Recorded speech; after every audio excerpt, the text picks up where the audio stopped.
Welcome to the continuing journey we're on of trying to describe the character of those who follow Jesus.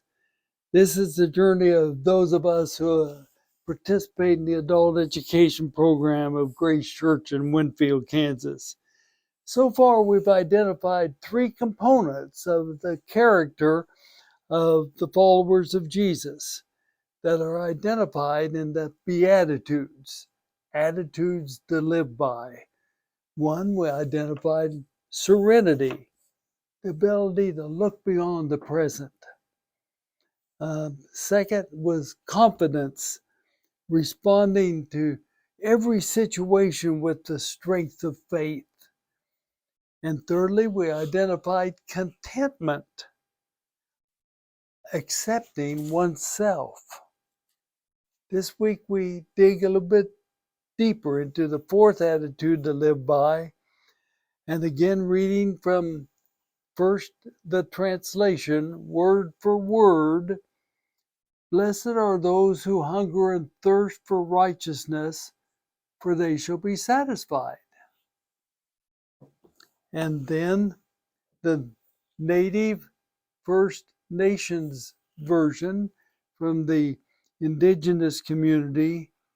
Creator's blessing rests on the ones who hunger and thirst for wrongs to be made right again. They will eat and drink until they are full. And then from Eugene Peterson's The Message, it reads, you're blessed when you've worked up a good appetite for God. He's food and drink and the best meal you'll ever eat. What jumps out to me in these three sources is the attitude of having an appetite. Hunger and thirst represent the experiences of having physically an appetite. And the authors of the Gospel, according to Matthew, apply the physical common experience of physical appetite to the spiritual dimension of human life. What is our spiritual appetite? Of the three, I like the native version. The appetite for wrong to be made right again. There's just something clear about that to me. You see, one of the consequences of human life, of having a spiritual dimension of our life, is that followers of Jesus define right as that which is aligned with agape love, empathy and sacrifice for others. That's our norm for what is right. What is wrong is that which is not aligned with agape love.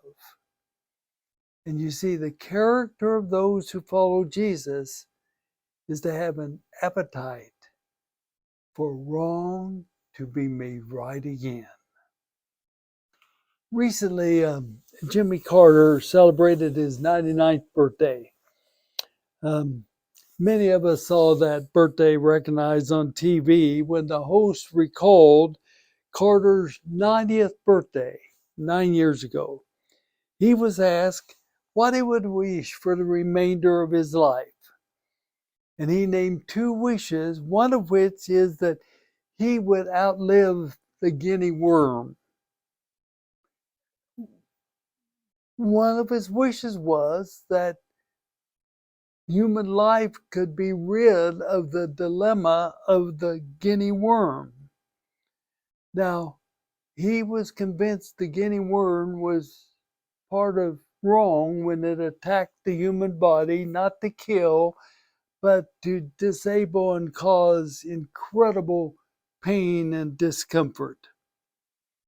At the age of 90, 2014, at that time, millions of people worldwide were infected by the guinea worm.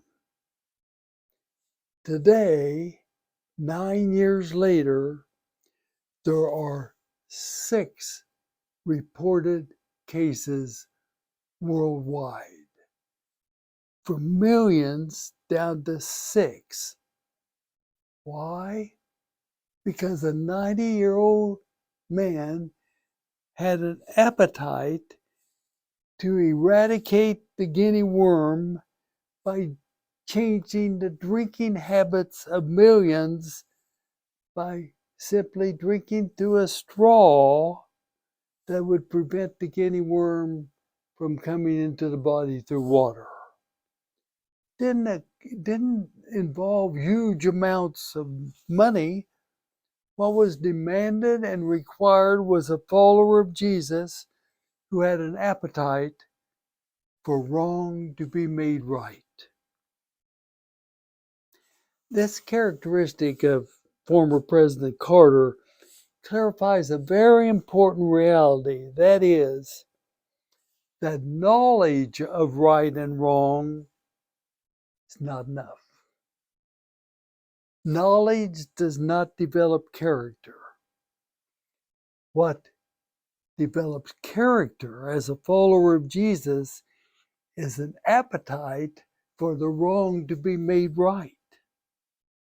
You see, what one does with what one knows is what distinguishes the character of a follower of Jesus. Let me say that again. What one does with what one knows is what distinguishes followers of Jesus.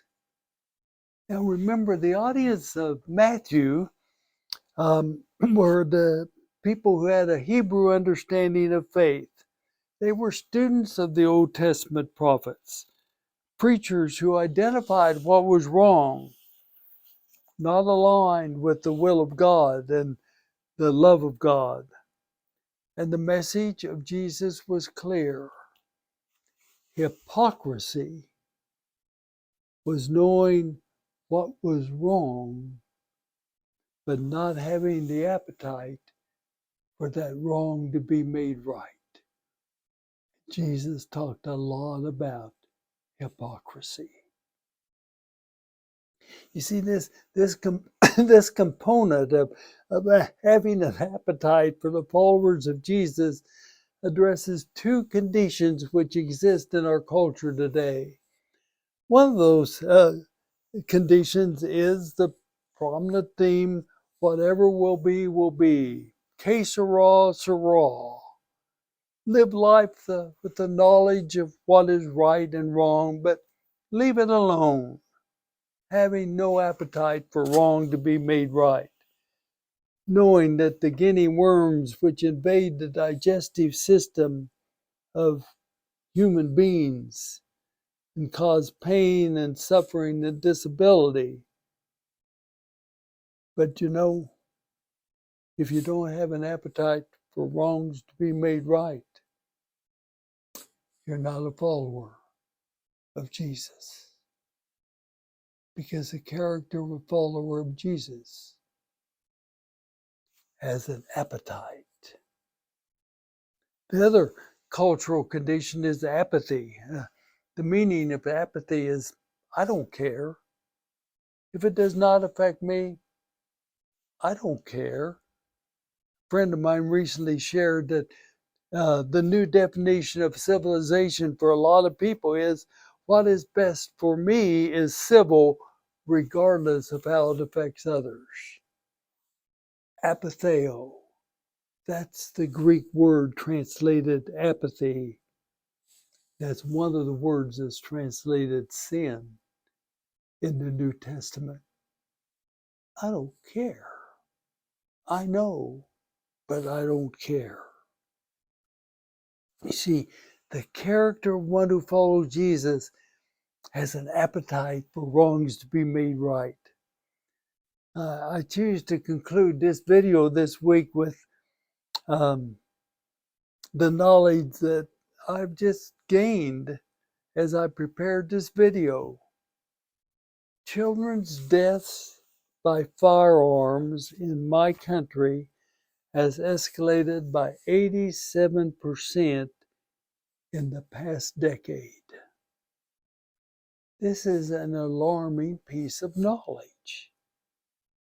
By any measure, this can be called wrong, for the care and protection of children is aligned with agape love. I'm knowledgeable now.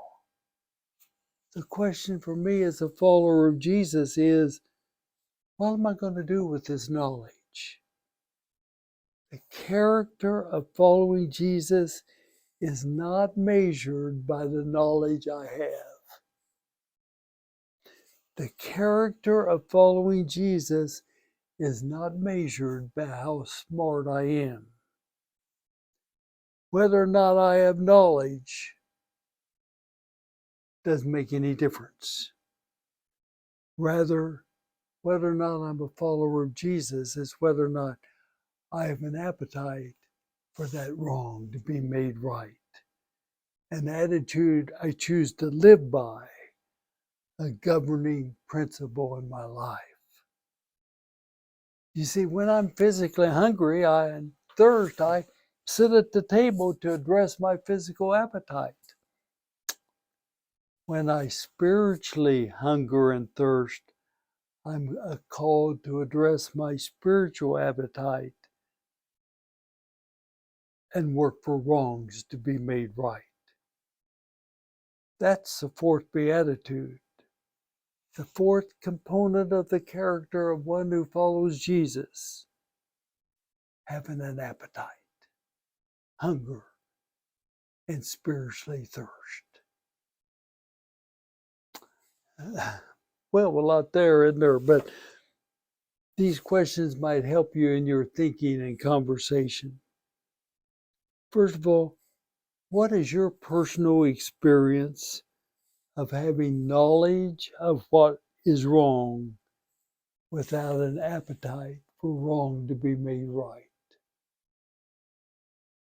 Secondly, what are your stories of observing the appetite for wrong to be made right in the lives of others?